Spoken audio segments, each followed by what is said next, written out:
गुरु जी को सादर प्रणाम। आप सबका भी बहुत बहुत अभिनंदन। आपको सुनाई पड़ रहा है? जी।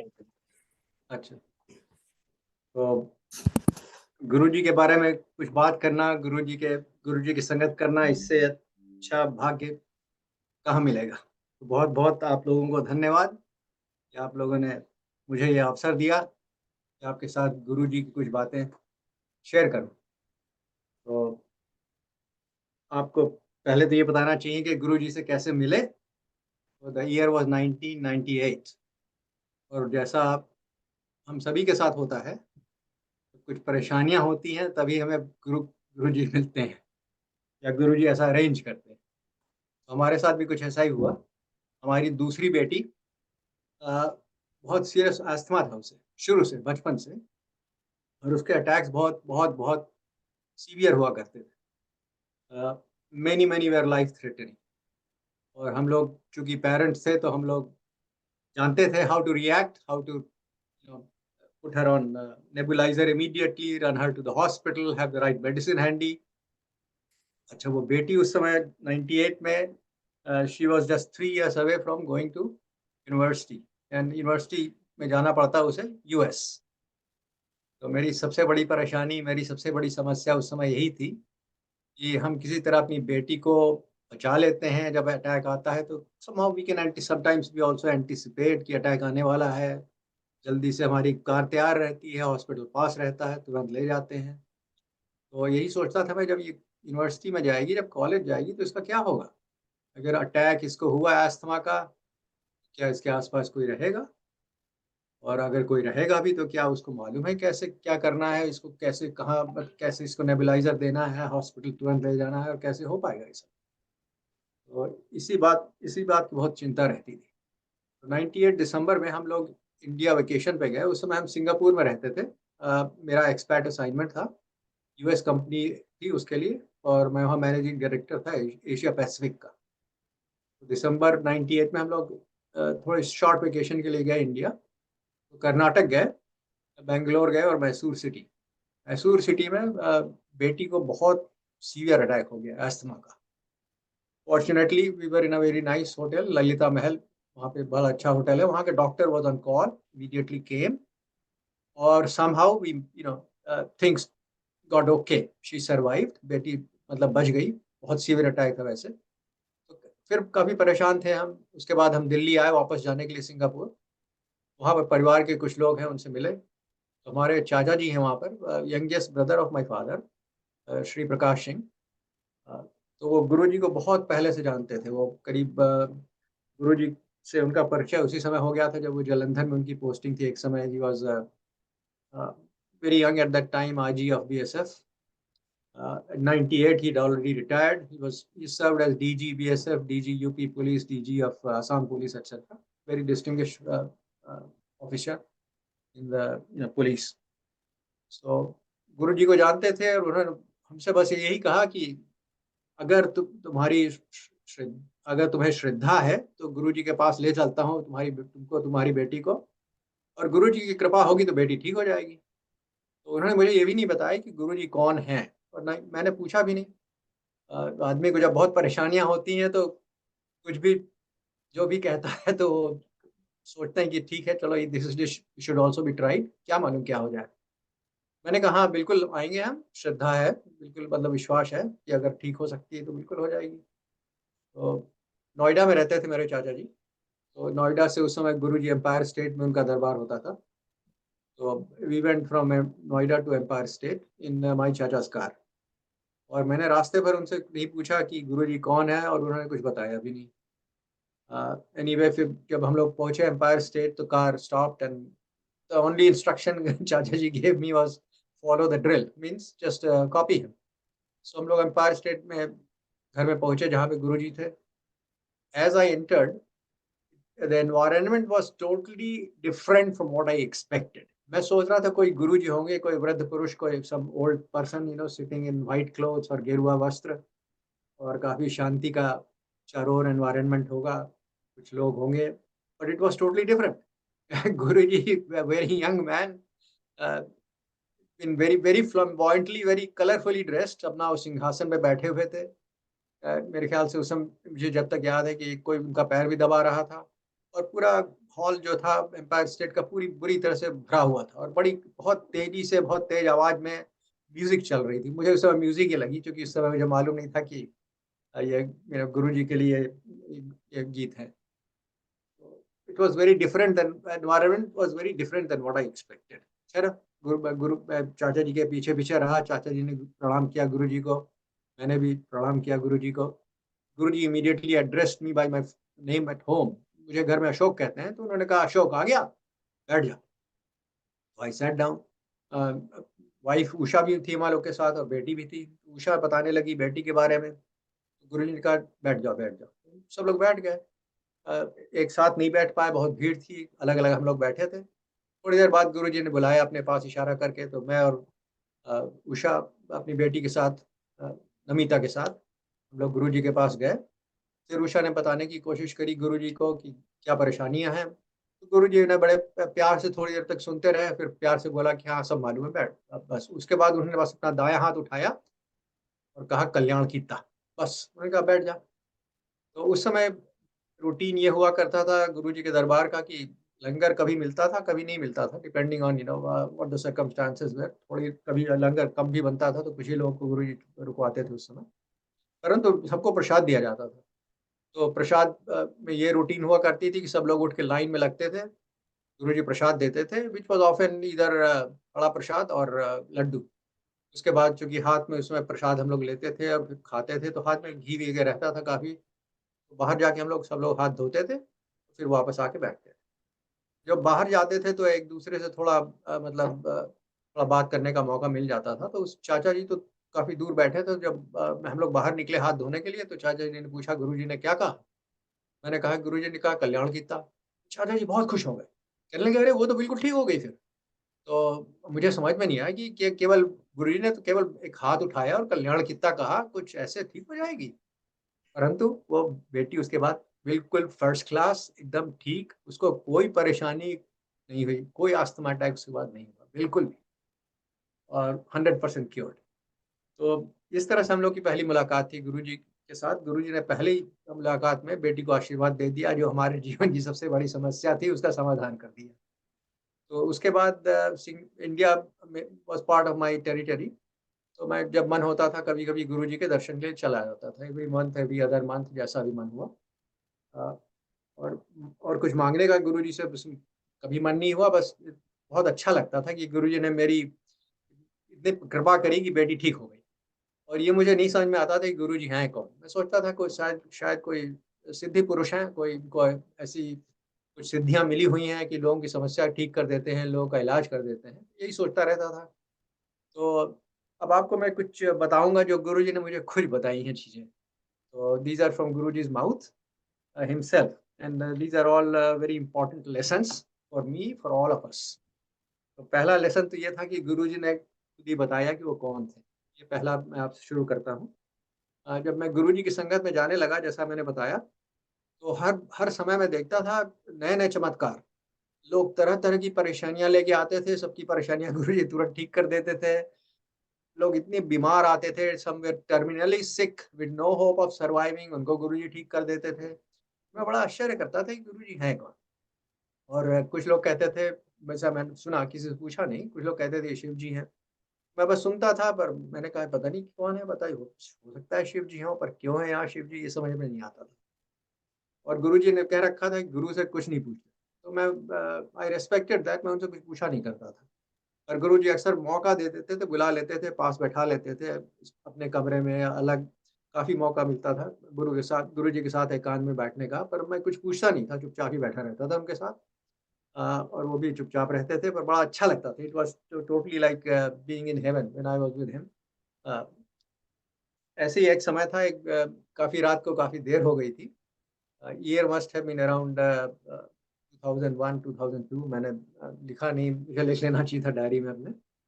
और मैं बैठा था अकेला, उस समय मेरे मन में बात आती रहती थी उस समय बहुत कि ये गुरुजी सोते कब हैं? चूँकि अक्सर संगत को गुरुजी बहुत देर तक अपने पास रखते थे दरबार में।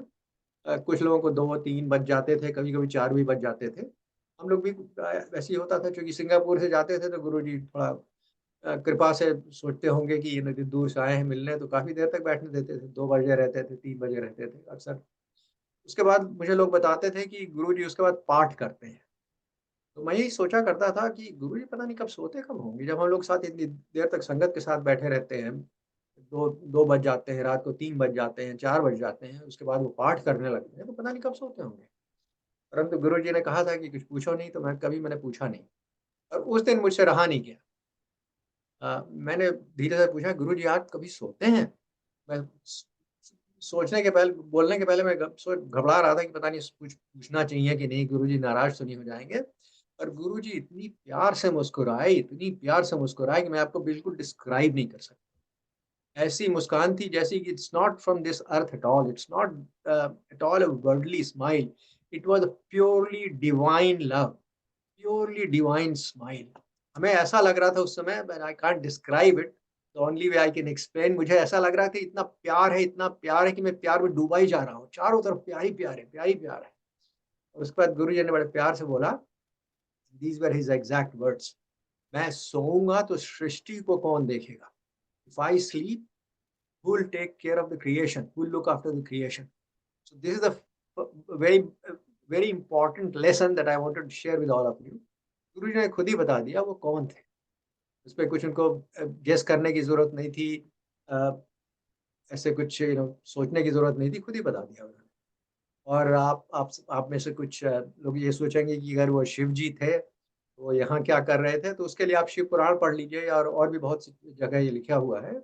And the reason for him being there where he was is कि शिव जी ने ब्रह्मा जी को इंस्ट्रक्शन दिए सृष्टि बनाने के लिए, तो Brahma ji with lot of effort, and you can read about it, finally he succeeds.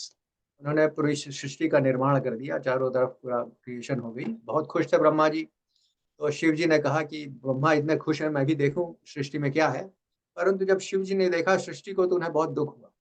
मैंने बहुत जगह देखा कि सभी दुखी हैं, कोई सुखी नहीं है। सब जगह छल कपट है, गुस्सा है, ईगो है, एरोगेंस है, लोग एक दूसरे को परेशान कर रहे हैं, एक दूसरे को, there is not a love and harmony at all.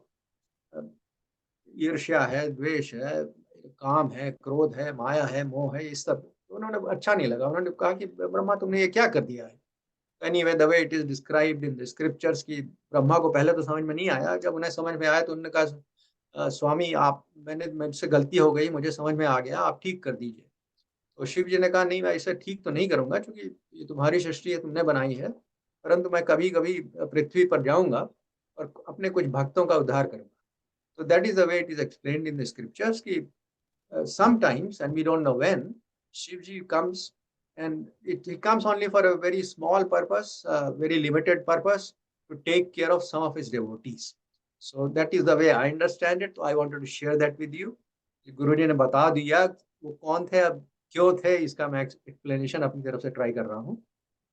और the next lesson that I want to share with you is कि we are all equal. हम सब गुरुजी के साथ बराबर हैं। अब ये नहीं आप कभी सोचिए कि हमारे यहाँ कोई हायरार्की है, कुछ लोग ज़्यादा ब्लेस्ड हैं, कुछ लोग कम ब्लेस्ड हैं, कुछ ज़्यादा गुरुजी के बारे में जानते हैं, कुछ कम जानते हैं, ऐसा कोई बात नहीं।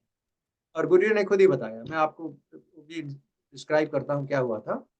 एक दिन मैं, इट वाज़ 99 दिसंबर, हम चाचा जी के साथ बैठे हुए थे, गुरुजी की संगत में हम 2 थे उस समय, और काफ़ी देर हो गई थी, करीब 12 बज गए थे, थोड़े ही लोग बचे थे संगत में। गुरुजी ने सबको आज्ञा दे दी थी, करीब 8-10 लोग रहे होंगे। तो गुरुजी ने कहा, चलो आज बड़े मंदिर चलते हैं।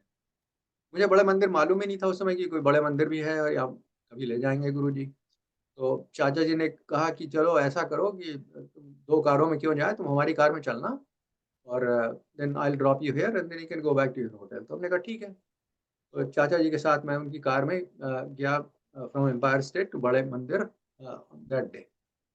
तो उस समय it must have taken half an hour for the journey, उसके करीब 20 मिनट, 25 मिनट, 30 मिनट।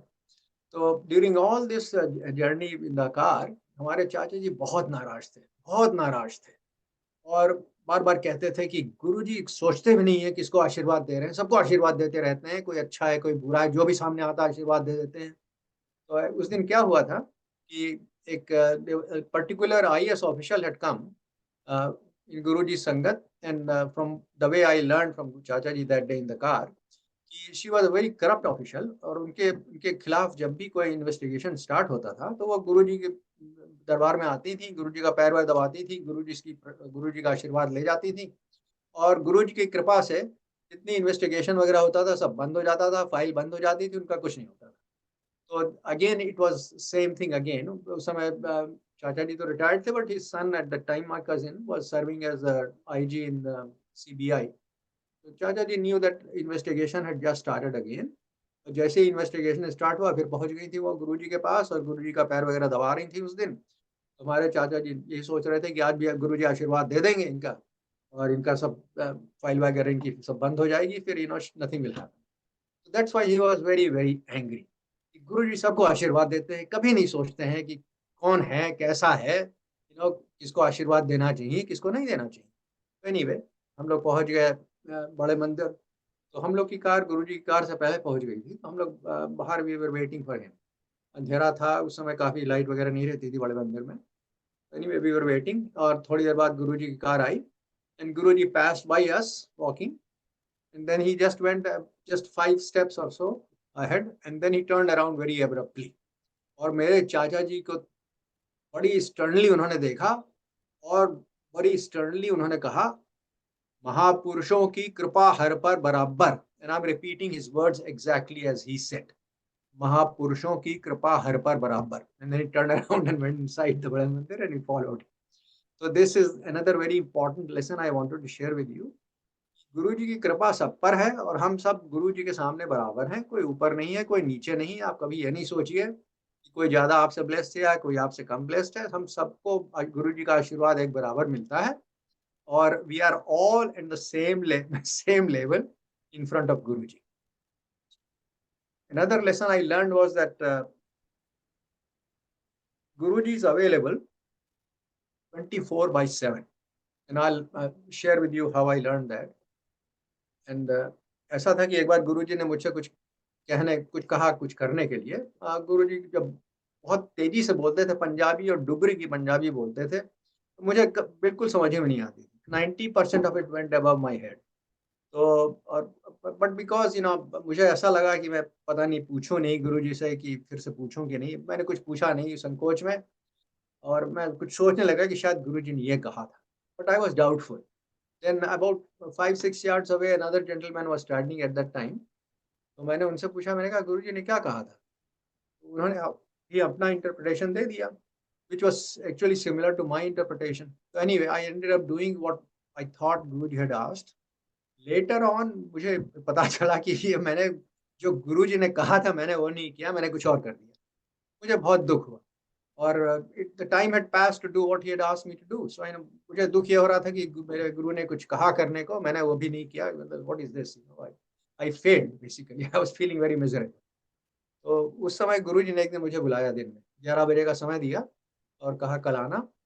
और मैं गया उस दिन। तो गुरुजी अकेले थे, और जो ही मैं पहुंचा, उन्होंने गुरुजी ने तुरंत मुझे बड़ी स्टर्नली मुझे बताया, बड़ी स्ट्रिक्टली बताया। स्टर्नली तो नहीं कहना चाहिए, प्यार तो बहुत था उनमें, पर उन्होंने बहुत मतलब प्रिसाइजली बताया कि अपने और अपने गुरु के बीच में किसी को नहीं रखते। This is exactly what he said.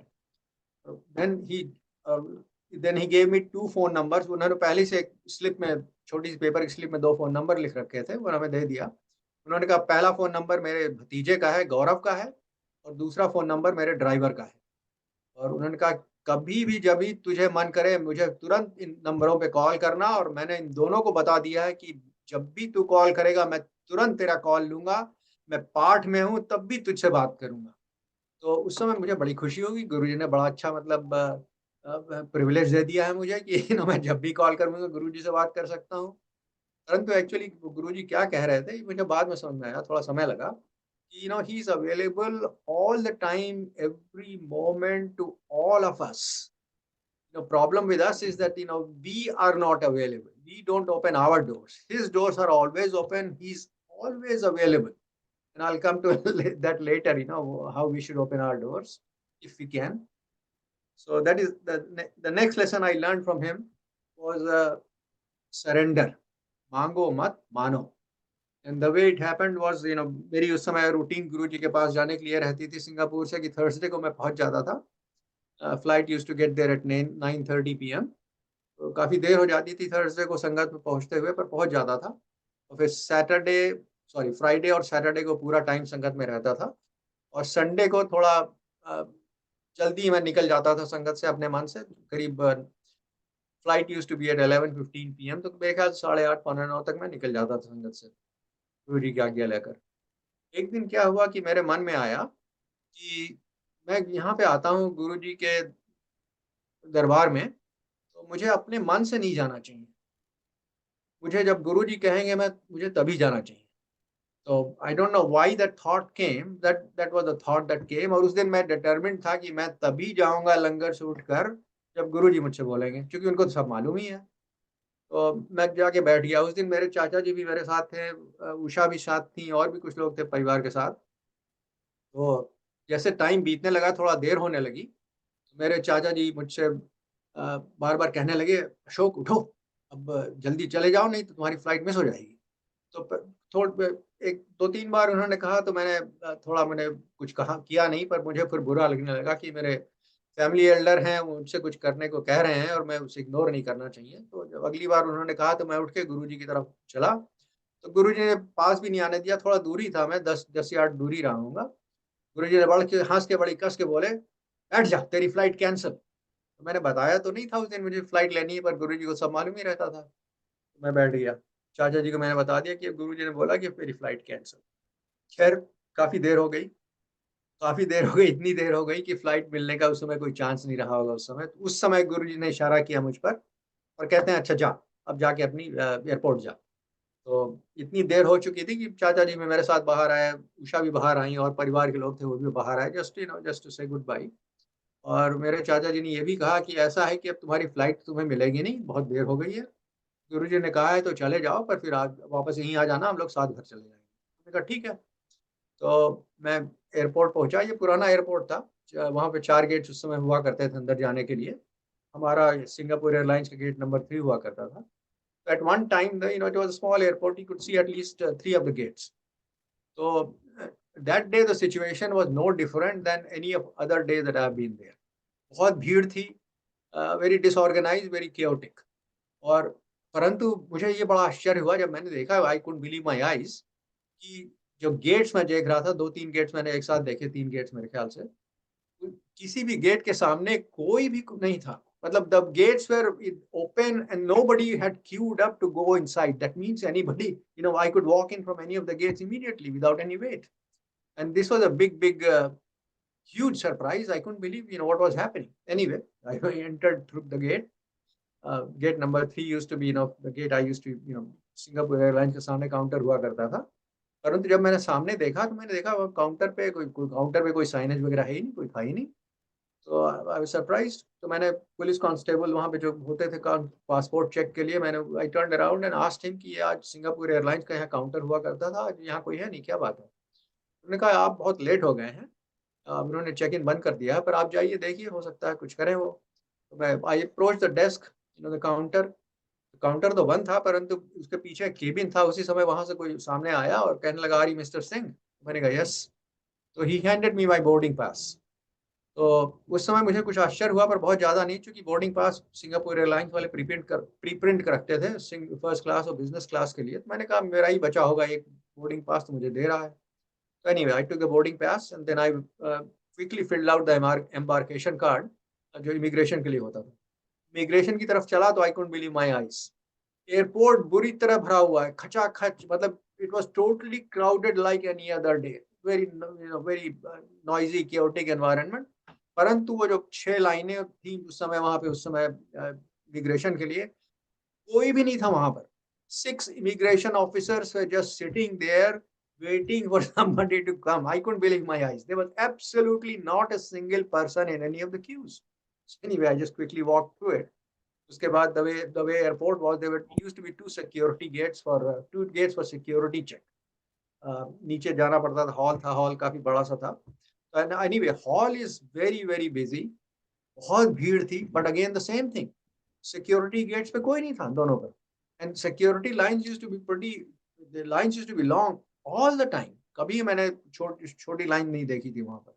And sometimes the line would be so long that it will take half an hour, 40 minutes just to go through the security. So again, I'm just walking through. I walk through the gate. I walk through the, I immediately get my boarding pass, walk through the immigration. I walk through the security check. And I was just walking. I was not stopping anywhere. और मैं पहुंच गया, मतलब gate पर पहुंचा, and I was the last person to get in the plane. Within a few minutes of me sitting down, and the plane took off. Anyway, next जब अगले दिन मैं पहुंचा सिंगापुर, तो मैंने उषा को कॉल किया. मैंने कहा बता देना गुरुजी को अगली बार जाना थर्सडे को, तब कह देना कि इतना, it was such a beautiful arrangement Guruji you made. I didn't, it was just so easy to just board the flight. इतनी देर तक आप गुरुजी ने बैठाया संगत में, और एयरपोर्ट आया और तुरंत without stopping anywhere I just boarded the plane. Anyway, then Usha called me on Friday after being in Sangat on next Thursday. उन्होंने कहा कि गुरुजी ने मुझे मौका ही नहीं दिया बताने के लिए. मैंने गुरुजी के पैर छुए. गुरुजी हंसने लगे बड़ी कस के, कहने लगे बता अंकल की बोर्डिंग कैसे हुई प्लेन में, or something to that effect. So just in case there was any doubt in my mind or Usha's mind what had happened, Guruji himself explained कि उनकी कृपा थी, उनकी कृपा से संभव था. And the lesson there was that basically without realizing I had surrendered. अब मैंने ये सोच लिया था उस दिन कि मैं जब गुरुजी जब बोलेंगे तभी मैं उठूंगा वहां से, तभी मैं जाऊंगा airport. I basically said myself in a way that I'm not going to decide, my Guruji is going to decide. So that basically I had surrendered. Now I didn't realize at that time that that's what I was doing. But you see, that's the beauty of surrender. If you are willing to surrender, if you are willing to give the responsibility for the outcome of your action, if I'm willing to give the outcome of my action to Guruji, then things will be beautiful. So that is the next lesson I learned, that surrender is very, very important. And इसीलिए Guruji कहते थे मांगो मत मानो. The next lesson I learned was that Guruji is inside us, and our temple is inside us. You don't need to go anywhere and look for it. And I learned it by what Guruji told us. अक्सर लोग गुरुजी से पूछते थे गुरुजी nonveg खाना चाहिए कि नहीं, तो गुरुजी would not answer that. He would just be quiet. Once in a while he would say, क्या मैं कुछ बोलूंगा तो करोगे? Basically what he meant was, if I tell you, would you follow my instructions? Because if he knew that the person would not follow the instructions, so why give instructions? So, but one day he said, somebody had asked him कि आप non-veg खाना चाहिए कि नहीं? गुरुजी ने कहा क्यों? अपने गुरु को लाशों के बीच में रखेगा? You put your guru among the corpse, the flesh of the dead animals. तो आप समझ गए कि गुरुजी क्या कह रहे हैं. मतलब गुरुजी अगर हमारे अंदर है तभी तो वो कहेंगे ऐसा. तो गुरुजी is definitely inside all of us. उन्होंने खुद ही बता दिया. And then the other thing Guruji would say कि जहाँ मैं हूँ वहाँ मंदिर है. So Guruji is inside us and our temple is inside us. And that's why he's available 24/7. All the time he's available. He's very much inside us. Our temple is inside us. We don't need to be running around trying to find Guruji or a temple anywhere else. He's right there inside us. We don't need to go anywhere. And one final thing I want to share with you is, and this is not what Guruji said, but this is, you can find it written in so many places. For example, Shankaracharya, in his very famous book, Vivek Chudamani, it's a small book, आप खरीद सकते हैं. It's available on Amazon or probably in a bookstore near you. In the very beginning, within the first 10 pages, वो कहते हैं कि three things are possible only with Bhagavad Kripa. The three things are possible only when the divinity so wishes. So उन्होंने कहा the first is human body. So we should not underestimate ourselves. We are here in a human body on this earth because that's a huge, huge blessing. It's just not possible otherwise. The second thing he says is spiritual. That's the second thing that's possible and requires Bhagavad Kripa, and it's a higher level, is spiritual curiosity. मुझे याद नहीं आ रहा about term उन्होंने जो use किया है. So again, I hope that we are around our Guruji, or we are doing Sangat today, or you are doing Sangat elsewhere, because we believe that about at least uh, we have some kind of spiritual curiosity. Otherwise, we wouldn't be looking for a guru, or we would be listening to Sangat. So third thing, and this is the most important, he said the third and the highest possible blessing that is available. There's no higher blessing. Sadguru. So basically, what I'm sharing with you is, if you have found your guru, then you have found everything. You don't need to look for anything else at all. You have arrived. You have reached your destination. उसके आगे कुछ भी नहीं है.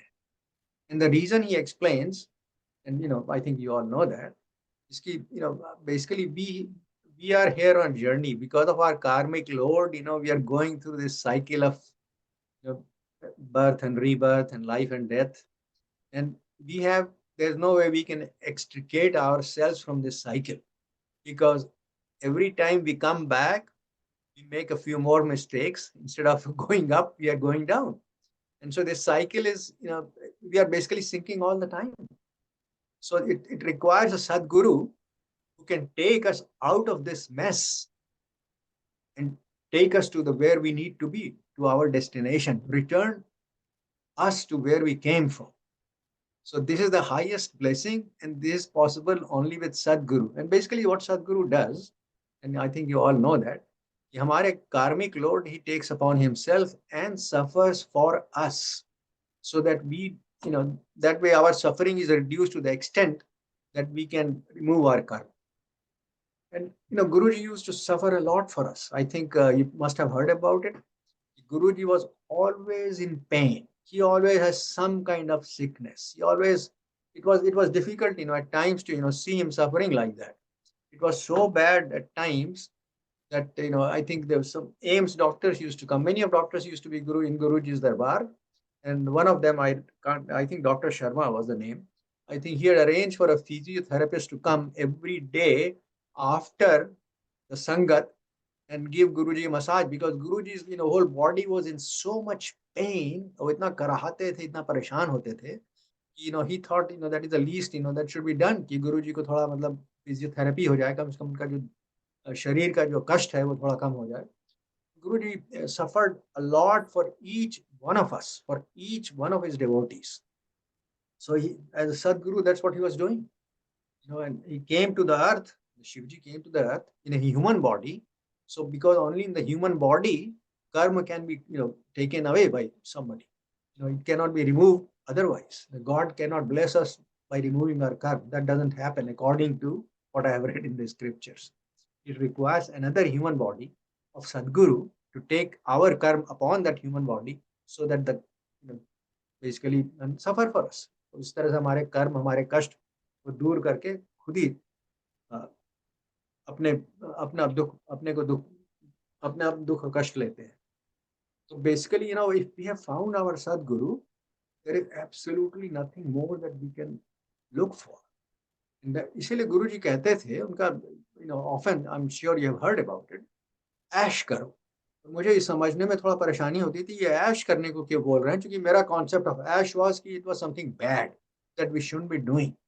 सो it took me some time to realise, Guruji कह रहे हैं ऐश करो means have no worries, have no fear, live happily, enjoy life. Why? Because he is there and he is looking after each one of us. He is taking care of us. We have nothing to fear. We have nothing to worry. So with that, keep that thought with you. अगर आप सोचते हैं आप गुरुजी के पास पहुंच गए हैं और आप अभी भी परेशान हैं, अभी भी आपको दुख है, अभी भी किसी चीज की चिंता है, किसी चीज का डर है, तो आप अभी गुरुजी के पास नहीं पहुंचे हैं. आपको और थोड़ा पास जाना चाहिए. You have basically, if you have reached your guru, there is nothing else that you should be worrying about. Of course, we all have our karma to take care of. I mean, karma means our obligations, our dharma, that we have to do. And we know what they are. We all have roles to play, and we should play that, to the fullest, capability, whether we are father, mother, son, daughter, family member, neighbor, citizen, employee, employer, whatever. In all those, we have hundreds of roles in this world. In each role, something expected of us. So we have to do that. So, but beside doing that, we don't need to worry about anything. Shouldn't worry about, if you are doing it, what the outcome will be. Because leave that to Guruji. Just enjoy life. As Lord Krishna said, कर्मण्य कर्मवाधिकारस्ते मा फलेषु कदाचन. कर्म पर हमारा अधिकार है, हम कर्म करेंगे, फलों पर कर्म के फल पर हमारा अधिकार नहीं है, वो गुरु जी का अधिकार है. He'll take care of it and he'll do the best. We have to have faith in it. That, instead of, asking him for things, this and that, let him decide. Because, we don't have the intelligence to figure out what is going to happen because of what we are asking. And quite possibly, we can ask for something that is not good, that may not end up being good. So why make that mistake? कुछ गुरुजी से मांगने की कुछ आवश्यकता ही नहीं है, because he's there every moment for us, and he's looking after us, taking care of us. So all we have to do is just, do what we need to do and enjoy. Ash kariye. These are Guruji's words. Ash karo. Mango mat mano. I think if we have learned that much, then we have learned all about Guruji. And then, but there are some obligations too. Small obligations, but Guruji told us about that too. Guruji said, किसी को तंग मत करो, किसी का नुकसान मत करो, किसी को दुख नहीं दो. That is very important. And again, it's common sense, right? We are all coming from the same source. We are all connected. अगर हम किसी को दुख दे रहे हैं, किसी को कष्ट दे रहे हैं, किसी का अपमान कर रहे हैं, किसी को परेशान कर रहे हैं, तो we are doing that to ourselves. And so that will happen exactly like that to us sometime later, right? That is the theory of karma. So Guruji said something that we should all know anyway. किसी को आप परेशान नहीं करिए, किसी को तंग नहीं करिए, किसी का पैसा नहीं छीनिए, किसी का नुकसान नहीं करिए, किसी का अपमान नहीं करिए, etc. Right? The second thing he said, and again, this is because we are all connected. Gupt Dan. But Gupt is very important. The Dan, of course, it's common sense. We have to share with others because they are same as us. So if they need it and they can't fulfill their own needs, we should help. पर गुरुजी ने कहा गुप्त दान. So don't, बहुत से लोग दान करते हैं, मंदिर में जाइए तो बड़े बड़े मतलब लिखे रहते हैं, और कहीं भी जाइए कि इन्होंने इतना दान किया है, अपना नाम लिखवाते हैं लोग. No, that is not to be done. गुरुजी ने कहा गुप्त दान. मतलब गुप्त मतलब कि अगर गुरुजी कहते थे अगर दाएं हाथ से दो तो बाएं हाथ को भी नहीं मालूम होना चाहिए क्या किया है. It should be such a secret. So दान should be done only with to give, not for anybody to know what we have done. अगर आपने बताने की कोशिश करी कि क्या किया है या आपको घमंड आ गया तो then all the benefits are lost. This is my interpretation, of course. But गुरुजी ने केवल ये कहा कि गुप्त दान दाएं हाथ से दो तो बाएं हाथ को भी नहीं पता चलना चाहिए. The other thing he said, this is very important, गुप्त जाप. Now गुरुजी का जाप है ओम नमः शिवाय शिव जी सदा सहाय. बाद में लोगों ने एक लाइन और ऐड कर दी, ओम नमः शिवाय गुरु जी सदा सहाय, which is I think superfluous because when Guru is Shiv, why repeating it unnecessarily? तो गुरु जी का मंत्र है ओम नमः शिवाय शिव जी सदा सहाय. और हम लोग जैसे यहाँ पे मंत्र जाप करते हैं, सुनते हैं, तो ये it's done loudly, right? गुरु जी ने ऐसा नहीं कहा था, तो आपको ये ध्यान रखना चाहिए. गुप्त जाप. गुरु जी ने कहा जाप करो, किसी को मालूम भी नहीं होना चाहिए कि तुम जाप कर रहे हो. So this should be done mentally. We should keep repeating it as much as we can in our own mind, as much as we can. And we have a lot of opportunities. There's so much time we have to ourselves. Sometimes we are driving a car or sitting in a car or a taxi or in a train or a plane or standing in a queue or waiting for somebody. And those are all golden opportunities. Instead of just not doing anything, aap jaap kariye, please. Because Guruji said so, And the reason is very simple for that. If Guruji is inside all of us, his temple is there inside all of us. अब जाप करिए, temple में जाप होना चाहिए ना, and it should be inside us. Temple is inside us, Guruji is inside us, so it should be gupt jap. It should be done quietly. Now, how to connect with Guruji is very important, and that connection has to be done only through meditation. There is no other way. Guruji is inside us, our temple is inside us. Our sangat is with Guruji, not with 100 other people sitting around us. So आपको जब मना है जब संगत करिए. संगत करने में all you have to do is be in a place where you're not disturbed, right? Where you can have Guruji's in your mind. अगर उस सामने फोटो रखने से हेल्प होती है तो so be it. अगर दिया जला लीजिए तो और भी बहुत अच्छा है. तो अगर नहीं है तो कोई बात नहीं. गुरुजी पर ध्यान होना चाहिए. Focus should be on Guruji while we meditate. And Guruji कहते थे कि मुझसे टेलीपैथी से बात किया कर. तो it took long time to understand कि गुरुजी क्यों कहते हैं टेलीपैथी से बात किया कर. So, what he was doing was encouraging each one of us to meditate because he's available only through meditation, but not by anything else. Now, we have certain other obligations. जैसे मैंने discuss किया आप लोगों से, किसी को कष्ट नहीं दीजिए, किसी को परेशान नहीं करिए, गुप्त दान करिए, गुप्त जाप करिए, but beside that, to connect with Guruji, meditate करिए, ध्यान करिए. और ध्यान करने में आपको कहीं संगत में जाने की आवश्यकता नहीं है. संगत में चाहिए. That is very good, enjoyable, to be with others, to help each other. But आपकी जो संगत है, जो हमारी संगत है, मेरी संगत है, वो गुरु जी के साथ है. It's not with 100 other people sitting around me.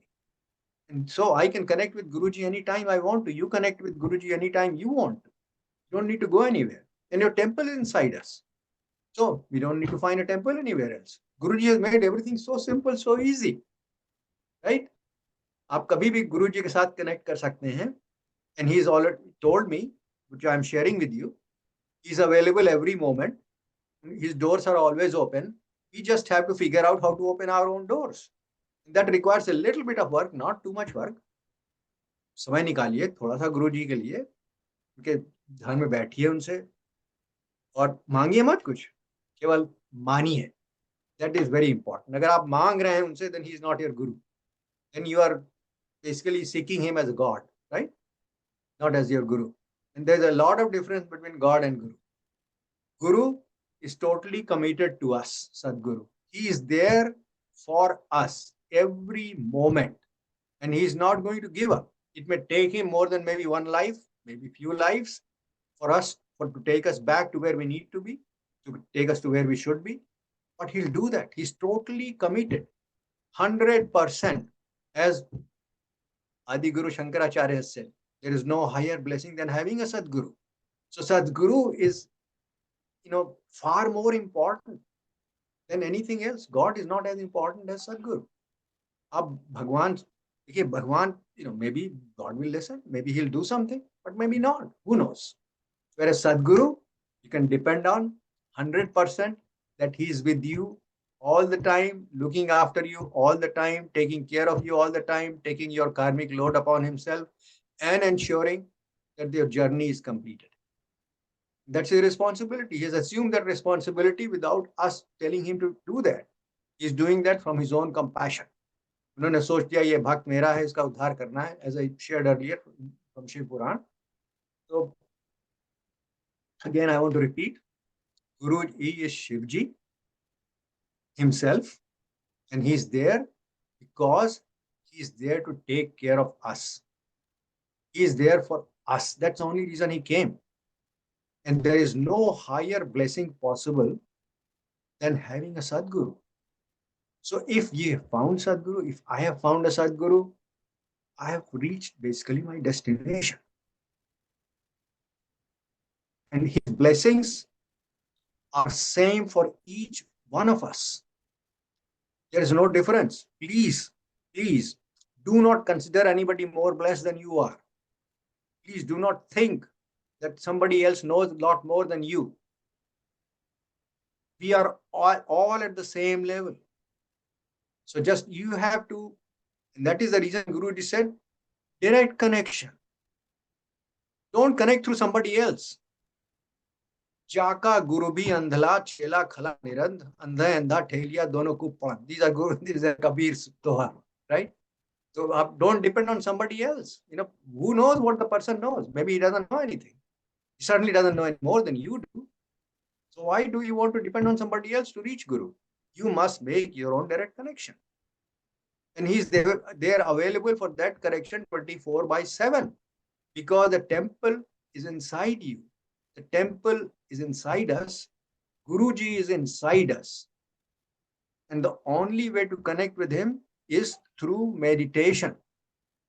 And our Guru requires surrender. Mango mat mano. If we can, and the reason again is very simple. He knows best. And we must have faith. If we don't have faith, we don't have a Guru. Then we are just fooling ourselves basically that we have a Guru. Without faith, we can't have a Guru. We must have faith. If we don't have faith, we don't have a Guru. And if we have a Guru, why do we need to why do we need to worry about the outcome of what needs to be done? Leave that to him, because he knows best what should be done, what the outcome should be. Our role should be limited to just doing what's needed. Karmarde karmavadhikarashte ma phaleshu kadachan. While we are doing all that, just remember, किसी को परेशान नहीं करिए, किसी को तंग नहीं करिए, किसी को धोखा नहीं दीजिए, किसी का पैसा नहीं इधर उधर करिए, राइट? Don't hurt anyone. और गुप्त जाप करते रहिए जितना हो सके, और गुप्त दान करते रहिए जितना हो सके. Make as much time as we can with Guruji, and he's always there. He's making time for us all the time. So I think this is what lessons I learned that I wanted to share with you. He's Shivji himself. I'm repeating. He's available to us all the time. He's available, and we can connect with him through only meditation. We don't need any intermediary to connect with him. Our Sangat is with him, not with a big group. Now we can do that Sangat anytime because he is inside us. The temple is inside us.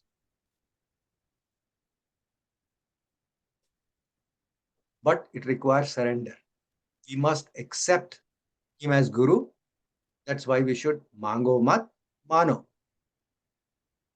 And in the end, we must realize we have nothing. Once we have found our Guru, we have nothing to worry about. There should be no fear, no worries, just happiness. Guruji said, Ash karo. So I want to leave you with that thought. Ash kariye. अगर आप गुरुजी तक पहुंच गए हैं, enjoy. You have reached your destination. There is nothing more to seek after that. पूरा विश्वास रखिए गुरुजी पर. गुरुजी के समय निकालिए. बस गुरुजी की जो 2-3 चीजें उन्होंने बताई, जो मैंने आपको शेयर करी, फॉलो करिए. That's all. You are blessed. I can assure you, अगर आप गुरुजी तक पहुंच गए हैं, you are blessed. Completely blessed. There is no higher blessing possible, as Adi Guru Shankaracharya said. So, Jai Guruji. With that, I would like to finish, my Sangat. I hope I have been able to share some of my thoughts with you. Everything is very simple. Don't make it complicated. Enjoy life. ऐश करिए. जय गुरु जी. आप सबको प्रणाम. आप सबको बहुत बहुत धन्यवाद सुनने के लिए. और may Guruji always be with you. He's already there. Just need to realize that he is with you. And his blessings are with you all the time. Have full faith in him. One more thing I should add, which I forgot. I'm glad I remembered. I still have a few minutes. When good things happen, please thank him, of course. But when bad things happen, thank him even more. Just think about it. His role is to take our karma on himself, right? But जैसे गुरु जी ने कहा, तलवार मैं ले लेता हूँ, सुई तुम्हारे लिए छोड़ देता हूँ. So sometimes when we suffer is because of his wish. At that time, when we are suffering a little bit, he's suffering 10,000 times, 1,000,000 times more than what we are suffering. And our karmic loads are really going down very fast. So जब हमें दुख होता है, जब हमें कष्ट होता है, so we have to train ourselves to enjoy it even more than those moments when we are happy because of his blessings. And Guru, with the compassion he has, he'll make sure that our suffering is limited. It doesn't go beyond our capacity. And he also makes sure that we have the capacity. So please अगर आप, if you throw a party when good things happen with his blessings, throw 2 parties when something bad happens, because that's worth celebrating even more, because that's what Guru's real aim is. That's what's being accomplished. हमारे कर्म कम हो रहे हैं, right? So please think about it. Please. आप सबको बहुत बहुत धन्यवाद सुनने के लिए। आप बहुत बहुत धन्यवाद हमें अवसर देने के लिए, गुरुजी के बारे में बताने के लिए, हमें थॉट शेयर करने के लिए, कुछ गुरुजी की बातें रिपीट करने के लिए। होपफुली आपको इससे थोड़ा लाभ होगा। मेरी प्रार्थना है कि गुरुजी की कृपा आप सब पर रहे, सब पर रहे, और गुरुजी की कृपा से आप समझ जाएं कि गुरु कौन है, आपको आपका कर्तव्य क्या है गुरुजी के लिए। जय गुरुजी। जय Guruji. Uncle, thank you so very much. आपने इतने प्यारे मैसेजेस दिए। इतनी सिंपल है लाइफ, बट हम उसे खुद ही कॉम्प्लिकेट करते हैं। जैसे गुरुजी कहते हैं, दिमाग छोड़ के आओ बाहर। अगर हम थोड़ा दिल से काम लें और गुरु महाराज के वचनों पे चलें तो लाइफ बहुत इजी हो जाएगी।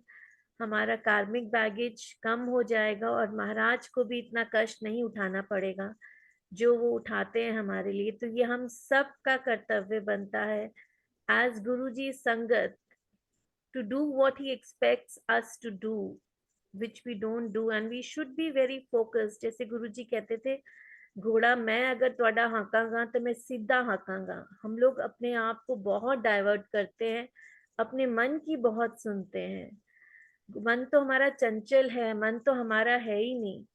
हमें गुरुजी की सुननी चाहिए। बार बार हम उनके वचन देखते हैं, जय गुरुजी करते हैं, बट हम सुनते नहीं है। हम बहुत भटक जाते हैं, हमें भटकना नहीं है। Thank you so very much uncle ji. बहुत प्यारे मैसेजेस आपने बहुत ही खूबसूरती से एक्सप्लेन किया। I hope all sangat are truly feeling blessed and absorbing this divine satsang sharing that you just did, Uncle Ji. Thank you so very much. Anantam Anantam Shukrana. गुरुजी महाराज आपका, uncle जी आपका, और सभी संगतों का जो आज हमारे साथ जुड़ी हुई हैं, बहुत बहुत शुक्राना। अब हम एक शिव प्रार्थना के साथ आज इस सत्संग को यहीं विराम देंगे संगत जी। उसके बाद आप सब आज्ञा ले सकते हैं। आप अभी भी मन से आज्ञा ले सकते हैं या चैट में लिख के ले सकते हैं। अब हम अगले सोमवार जुड़ेंगे एक और नई संगत के साथ, सेम समय पे जो हम रखते हैं हर हफ्ते। दोपहर 2:30 इंडिया टाइम शेयरिंग स्टार्ट होगी और 12:30 पे प्लेलिस्ट। अनंतम अनंतम शुक्राना महाराज। जय। करते हुए मन वचन कर्म से कोई त्रुटि हो तो क्षमा कीजिएगा। जय।